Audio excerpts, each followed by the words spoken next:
Xin chào mọi người đến với anh Minh Review.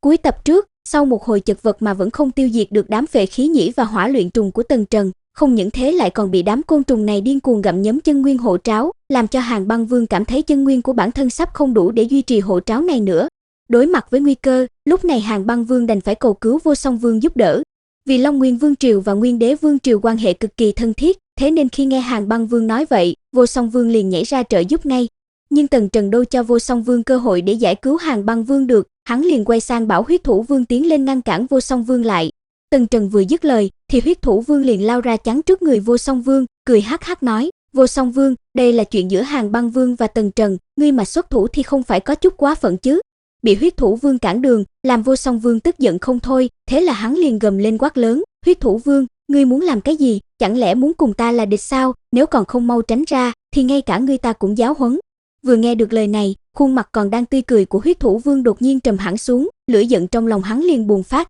Ban đầu vì muốn giữ mặt mũi cho Vô Song Vương nên hắn mới lên tiếng khuyên can thôi, nhưng nếu Vô Song Vương đã không biết điều như thế, thì hắn cũng không cần phải để tâm nữa. Nở một nụ cười âm lãnh, Huyết Thủ Vương liền lên tiếng nói: "Vô Song Vương, ngươi có năng lực để giáo huấn ta sao?" Lần này bị Huyết Thủ Vương khiêu khích, làm ánh mắt Vô Song Vương trầm hẳn xuống, hắn cũng không nói thêm lời nào, chân nguyên trong cơ thể cấp tốc ngưng tụ, Thiên Điệp chưởng liền được thi triển ra hướng phía Huyết Thủ Vương đánh tới. Đối mặt với một chưởng này của Vô Song Vương, Huyết Thủ Vương không chút hoảng sợ, hắn cười to một tiếng, Huyết Thủ Già Thiên liền được đánh ra. Ngay sau đó, song chưởng va chạm, kinh khủng chân nguyên bạo phát ra xung quanh, đồng thời một cổ lực lượng kinh khủng trong nháy mắt tràn vào trong cơ thể Vô Song Vương, làm cho hắn kêu lên một tiếng đau đớn, thân hình cũng theo đó mà lui lại sau mấy bước. Còn Huyết Thủ Vương thì vẫn đứng ngạo nghễ tại chỗ, thân hình không có một chút nhúc nhích nào cả. Một kích giao thủ liền bị rơi xuống hạ phong, khiến Vô Song Vương kinh hãi không thôi, bởi vì hắn biết rất rõ Huyết Thủ Vương, ngoài phòng ngự có chút biến thái ra thì lực công kích chẳng ra sao cả, thế nhưng hôm nay dưới một kích này, hắn có thể cảm thấy Huyết Thủ Vương chỉ còn cách Võ Vương trung kỳ một bước rất ngắn nữa thôi, có thể nói rằng,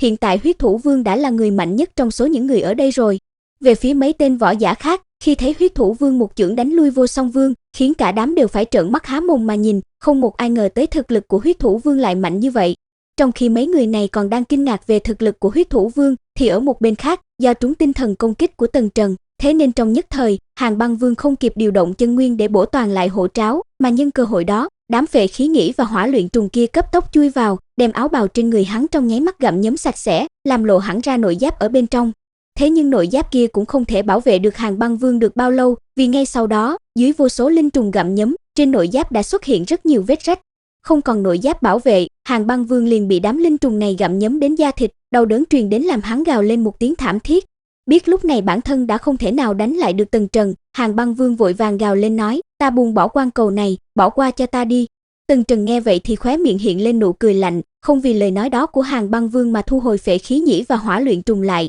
Mà Hàn Băng Vương thấy thế thì cũng biết Tần Trần không có ý định tha cho mình, trong tuyệt vọng, hắn gầm lên quát lớn: "Nếu ta chết, thì các ngươi cũng đừng mong có thể sống sót." Lời này vừa được nói ra, Hàn Băng Vương lập tức thôi động chân nguyên trong cơ thể tiến hành tự bạo. Tức khắc kinh khủng chân nguyên liền bạo phát ra, trong nháy mắt đã đem toàn bộ đại sảnh đông cứng lại, đồng thời trấn cho đám võ vương hộc máu bay ngược ra ngoài. Chật vật đứng dậy, cả đám võ giả đều hoảng sợ không thôi. Lúc này, ở vị trí mà Hàn Băng Vương tự bạo, chỉ tràn ngập từng đạo nhũ bạch sắc băng lãnh hàn khí, mà trên mặt đất xung quanh đó thì là một đám linh trùng đã bị đóng băng, tất cả đều không còn chút khí tức nào, còn bóng dáng của Tần Trần và Hàn Băng Vương thì lại không thấy đâu cả. Trong khi cả đám đều cho rằng Tần Trần có lẽ đã chết khi Hàn Băng Vương tự bạo, thì đúng lúc này, từ trong bạch sắc băng khí, thân ảnh Tần Trần đang chậm rãi đi ra, trên thân không có một chút thương thế nào cả.